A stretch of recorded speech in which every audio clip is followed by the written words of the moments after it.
Sonic Generations is one of the most beloved Sonic games out there. It's a game so good that even people who don't like many modern Sonic games usually acknowledge it's a pretty good one. The fact that half the game is in 2D and then it brings back classic elements does help get some Sonic purists on its side, but still, the fact that Sonic Generations is a Sonic game without much significant controversy is wildly impressive. I have a little tradition on this channel where I rank the zones of various Sonic games, and until now, they've all been in 2D.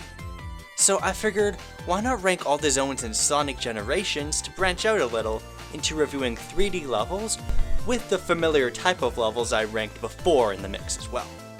Now when I say zone, I mean every level theme, or world, so I'll be factoring in both the 2D and 3D levels into this one. I know the word zone is basically used exclusively for classic Sonic, but I'm gonna use it here as a more generic word for worlds because it's convenient. I will be including the zones from Shadow Generations 2. I'm not as big a fan of that game, but inconsistency does make this list more interesting. I'm not including the 3DS version of Sonic Generations though, just the main console version of Sonic and Shadow Generations.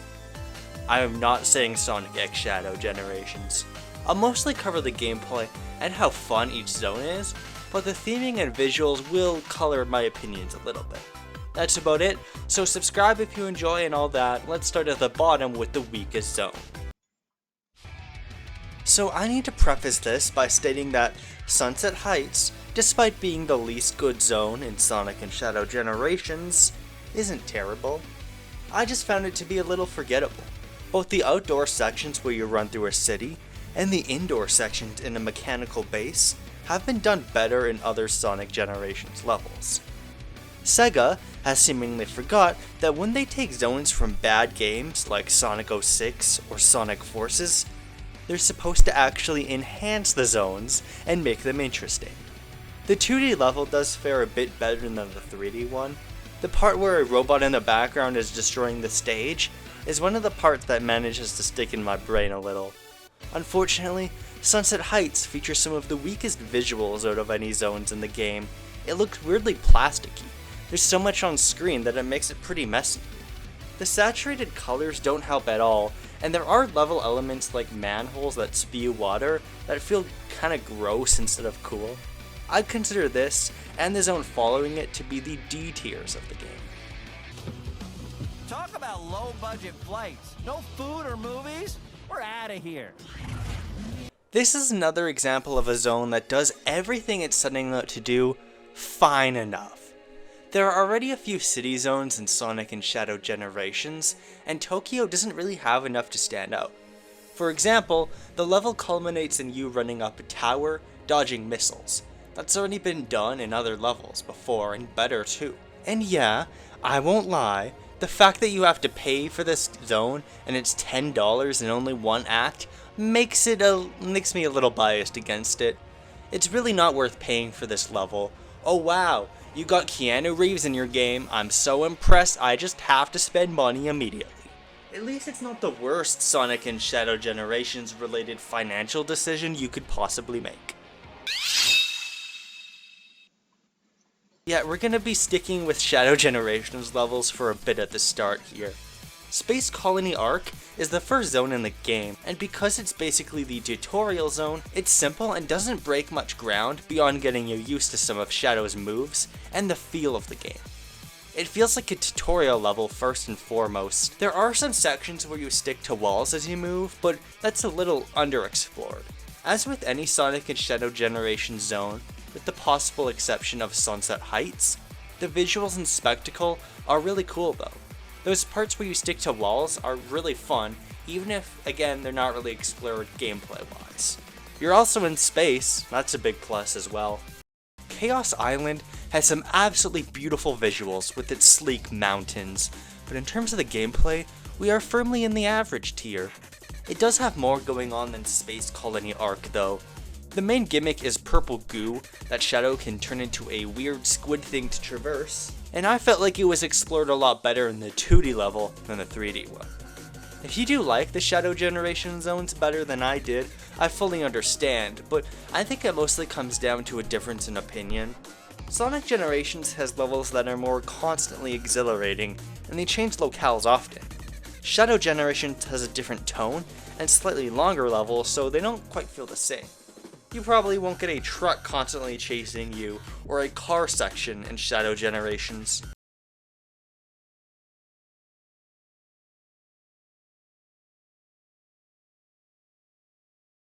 We are at some levels that come from Sonic Generations. Speed Highway is the first of the Adventure era zones, and it's a bit of a difficulty spike because of it. Not a bad one, mind you, just a natural one for this part of the game. The classic zones were breezy and are quite forgiving. There aren't many pits you can easily fall into and die, for example. Speed Highway introduces those, and moving from classic locations straight to a city is definitely striking when you first go through the game. It captures the shock someone must have felt when they first saw Sonic Adventure, even if I think Emerald Coast probably would have been a better zone to represent the game. Anyways, in terms of the actual gameplay, Speed Highway isn't the most interesting. Both acts, but especially the 2D one, have a little too many slow sections, where you have to wait for moving platforms, which is a total pace breaker. And the other gimmicks, like the rocket Sonic can grab onto, or the dump truck claws that fling you around, aren't the most thrilling, since they don't really require much action. I'm also not the biggest fan of the city visuals. I prefer City Escape or Rooftop Run, that injects a little culture to an urban environment, not just having skyscrapers everywhere. It's not bad though, and sections where you run through buildings definitely spice it up.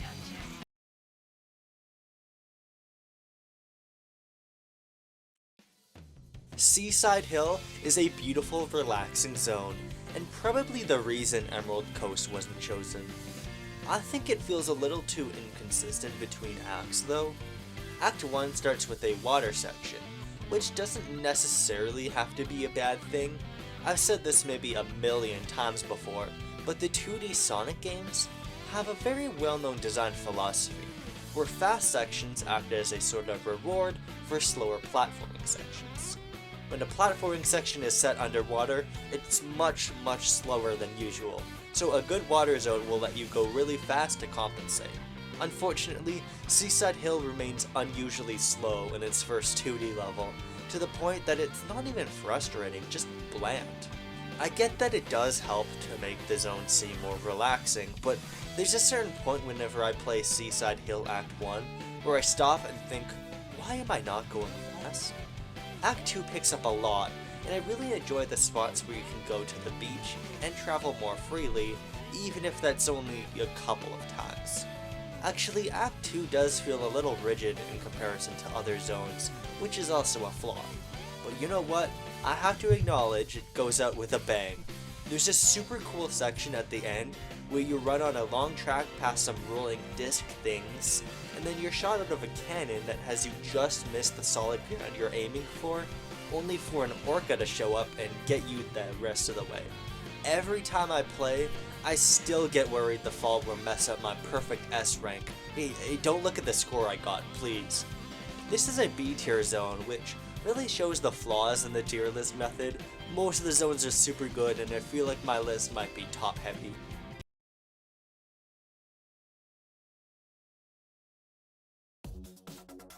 Rail Canyon is basically entirely built around one gimmick: the rails. You grind on them a lot throughout the level, and much of the design is to accommodate for that. You lose some of the platforming level design, or even the speed that other platforming levels have, so it's not perfect, but they are a lot of fun. You can switch between rails to avoid obstacles often, and Shadow's homing attack, or his teleport, whatever it's called, can be used to hit enemies as you jump off of rails, which keeps it from feeling random or frustrating. I enjoyed the 2D level a bit more than the 3D one, because I think it works better there. You do more actual platforming this time. It kinda reminds me of the Donkey Kong minecart level, but easier. Planet Wisp has an interesting job as the final zone in Sonic Generations, but it wasn't originally a final zone. Final zones have to be the biggest test of your skill in the game, the absolute culmination of what you've learned so far. They're pretty much always set in one of Eggman's bases too. Planet Wisp actually does feature lots of elements typically associated with Eggman's bases, so it isn't too far off from a final zone when you think about it. Planet Wisp plays up the puzzle aspect of some of the previous zones by requiring a little more from the player to progress using the wisps themselves. The rocket wisp and the weird, spiky ball one. That keeps Planet Wisp as a natural evolution of them, while still being something pretty new. There's only 2 of them though, so the gimmick isn't able to reach its full potential, but it also doesn't wear out its welcome. It's a mere taste of the wisps, a wispy appetizer if you will. You have to buy Sonic Colors for the full course, of course. The full course, of course. Every time I play Planet Wisp, it does end up being one of the longer zones, and I probably would be annoyed by that if it weren't for the fact that this was the final zone. I am not that excited to play Sonic Colors though. I'd say the most interesting part of the zone is probably the ending of Act 2, where you have to scale a tower, avoiding robots and using their tracks to help you up. It feels like a mini gauntlet as you ascend, and it works well with the Rocket Wisp. Radical Highway is the second best zone in Shadow Generations, and the final zone, which means that it can get pretty crazy. This version of Radical Highway isn't just a street, it's been manipulated by Black Doom, so there's platforms floating everywhere, and a pretty overwhelming sense of chaos. Everything is kind of an illusion here after all. It also keeps the traditional Radical Highway level elements, which are still fun. Now, Radical Highway in Sonic Adventure 2 was basically just Speed Highway again, but I think it's better here, because level elements like the railings that you swing across are more engaging. There are even some enemies that act as pseudo mini-bosses for you to take out, but the most memorable part of the zone has got to be the fact that it's built around the Doom Wing ability. You can glide through certain parts of the level, and it is a lot of fun. It hits a sweet spot where it feels like you're getting around parts of the level while not taking away all the challenge. It's still risky because you need to pay attention to where the platformings you're gliding to are. Overall, Radical Highway has enough chaos and spectacle to make it a pretty great final zone, but there's one in Shadow Generations I like a little more. Kingdom Valley is probably the Shadow Generations zone that feels most like a zone from Sonic Generations, which should give you an idea of which of the 2 games I like more, but let's leave my biases aside for a minute. The zone is absolutely, unbelievably gorgeous. The huge castles and valley you're in, completely stunning, and this might just be one of the most beautiful zones in the game. It's all about the spectacle here. There are eagles that can carry you, eagle switches that activate these sort of rail things, and you can even swim in certain sections, which is a lot of fun, and I forget the name of the ability. Something about this zone just feels so majestic. You're in huge expansive castles with stained glass windows, and a big valley scape, and did I mention that an eagle carries Shadow the Hedgehog? Green Hill Zone is the classic opening zone, and there are a lot of things an opening zone has to establish. It should get you accustomed to the way a game plays, and any level elements you might see in the future, and just be fun. Green Hill Zone usually does all this super well, which is why it's so iconic. It does that in Sonic Generations pretty good as well. I would say that what makes it interesting here is that it feels a little different from most Green Hill zones. The 2D level doesn't feel exactly like it did in the 90s, because there's more of an influence from the boost formula. Your spin dash feels more like a boost, for example, and right off the bat it gets you accustomed to how Sonic Generations feels. Act 2 just doesn't feel like any Green Hill Zone before, and it acts as a safe environment where you can learn about the mechanics in the 3D half of Sonic Generations, like rails and the concept of your boost being able to knock away enemies. There's also a section where you run through a giant tree trunk, which is really fun, and definitely feels like it's in the spirit of something that would be in Green Hill Zone before. The zone is pretty easy overall, but it does enough to still be interesting. Honestly though, I did feel Act 2 was much better than Act 1, which isn't great for an opening zone, because it could make players like the 3D sections more than the 2D sections going forward. But that's not a big deal, maybe I just like 3D Sonic more than 2D Sonic. I'm also considering it an A tier in my weird loose tier list that I'm making out of these zones. In a fitting turn of events, I get to talk about Chemical Plant Zone now. The main problem is that the zone's Act 2 is pretty heavy on 2D sections, which makes it feel like you're not really getting the 3D experience. But again, maybe I just have a bias. The zone itself starts to introduce more intricate platforming sections, and even some water sections, but those are balanced out by some super fast segments where you can kinda just completely rush through the zone, with tons of springs and loops leading to springs and springs leading to loops. One thing I do really enjoy about Act 2 is that the chemical plant is in meltdown mode. There's a sense you have to escape, which wasn't really in the original. I think Sonic Generations does a better job at actually recontextualizing zones than something like Sonic Mania. The distant fiery explosions in Chemical Plant Zone exemplifies that pretty well, while not getting in the way of the core gameplay. I do prefer Sonic Mania overall, but that's besides the point. Rooftop Run is the first zone in my list so far where we get to really see the pinnacle of what 3D Sonic level design can accomplish. The city streets lets you boost a ton, and there's such a sense of freedom, but the corridors are also tight-knit, and there's a variety of obstacles, which means you have to weave around a lot in a really unique way. One highlight are the lasers that force you to dodge using the shoulder buttons. And there's some dangerous segments involving weird swinging pendulums too. Act 1 doesn't quite reach the same heights of the 3D level, but it's still really fun. The part where you're running in a wine cellar with giant barrels rolling over you is a highlight. Rooftop Run was the first level in Sonic Unleashed, the game that introduced the boost formula. So it does make sense that Rooftop Run exemplifies what 3D Sonic can do so well while having an alright 2D section. There is a certain other city-themed 3D Sonic level later on that I think translates itself to 2D much better. I should also say that both acts feature sections where you're climbing giant cathedrals, and they're so much fun. Seeing a top-down view of the city is gorgeous.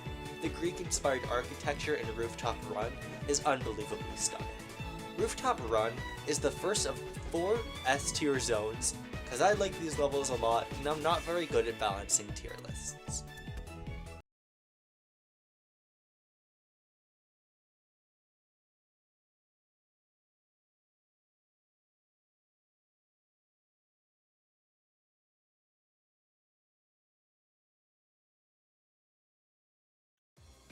The change from the classic zone straight to Speed Highway is a bit of a tone shift that happens 1/3 of the way through Sonic Generations, showcasing just how disparate the history of Sonic the Hedgehog can feel when you quickly run through it. There's a second, much bigger tone shift 2/3 of the way through once you move on from Seaside Hill to Crisis City, the burning, lava-filled hellscape city from Sonic 06. And I know it's not original to say this thing from the infamously bad Sonic 06 is surprisingly cool, but this thing from the infamously bad Sonic 06 is surprisingly cool. Most of the level design across the 2 acts are what you've seen done in other acts. Springs, floating platforms, and the road sections in 3D, but they're noticeably more difficult to accommodate the intense nature of the zone, and it combines to make 2 levels that feel intense and kind of refined. It's a bit difficult to say exactly what Crisis City does right, because it's mostly a very, very good version of all the basics of Sonic level design, where the tone is much different. In most Sonic zones, you feel like you need to go fast because it's fun and you gotta go fast, but in Crisis City, you feel like you need to go fast for the sake of your life. The ending to Act 1 is a little rough though. You run through a bunch of floating platforms and have to avoid a fire tornado that materializes, which is a little weird to get used to, and understand at first, and it's weirdly difficult to jump between them sometimes. At least the goalpost flying away is a memorable way of making Crisis City feel like the very basics of Sonic's world is falling apart. I prefer the 2D version of this level, so you can't call me biased towards 3D Sonic anymore.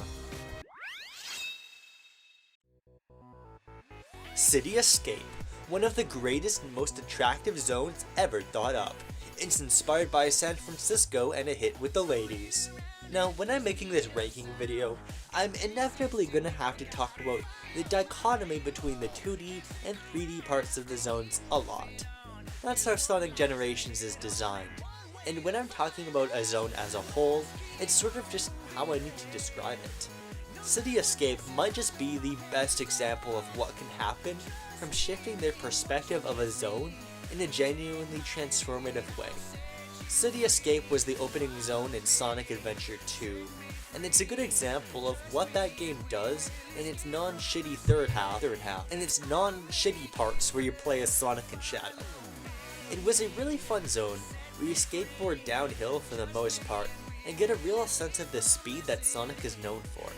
Eventually, there are some park sections that have you doing a little more traditional platforming, and then the iconic run away from the gun truck. In Sonic Generations, Act 2 is very similar to that, with a bit of an extended park section and more set pieces with the gun truck. I especially like the part where the truck just about slams into Sonic before he goes through a narrow passageway between two buildings, stopping it in its tracks. It's based on a really good zone and it sticks close to it, Mania style, so it results in a really fun level. But Act 1, in my opinion, is the star of the show here because of the transition to 2D. Scaffolding becomes platforms you can jump on, the skateboard becomes a power-up in the vein of the ones from classic Sonic, and the robots, you can kinda just breeze through if you're familiar with City Escape, are much more of a danger. But most of all, the gun truck doesn't just chase you downhill one way, it moves to the background and tries to attack by ramming into you or destroying platforms to change the way you engage with the level. It's a much more ever-present character, and it enhances the zone, keeping the past alive while making it more fun. This is a peak example of how zones can be made great by playing with the concept of switching from 2D to 3D, and that's kind of the whole point of Sonic Generations. There's another zone I do happen to like just a little bit more. Sky Sanctuary is a zone that I kinda did dirty in both Sonic rankings I made that featured it. In my music ranking, and the rankings of Sonic 3 and Knuckles zones, it was controversially low, so I guess I'm making up for it here. Everything in Sonic Generations' version of Sky Sanctuary flows together seamlessly for the perfect feeling experience. The teleporters, the clouds that bounce you in an arc, it all feels heavenly. And I'll just say that Egg Robos are the Sonic enemy with the coolest designs and are way better than Egg Pawns. The zone itself is pretty easy.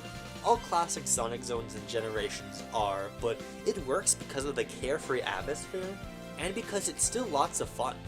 A lot of the times falling or missing a jump doesn't result in an immediate death, but it does prevent you from doing something that looks cool, which is a good way of handling difficulty that fits within the spirit of Sonic.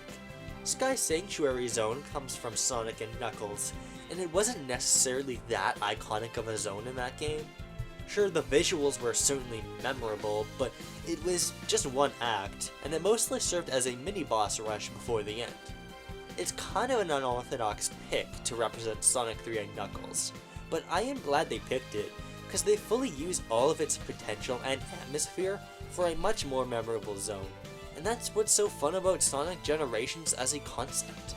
It can take something already pretty good and make it the perfect collection of two Sonic levels. So there are my rankings of all the zones in Sonic and Shadow Generations. And here's my little tier list. As you can probably tell, I've been making some longer videos lately, so I enjoy making these ranking videos since they're easier, smaller projects that I think are still fun. And Sonic fans like saying their opinions so they get engagement. There is my silly way of saying I appreciate people enjoying and commenting on these videos, although Why share your opinions when my videos are already objectively correct, and my opinions are completely infallible? I don't know. I like it when it happens though. Thank you so much for watching, and I'll see you later. I think my next ranking should be Sonic Heroes or something like that, so I can talk about some really painful zones.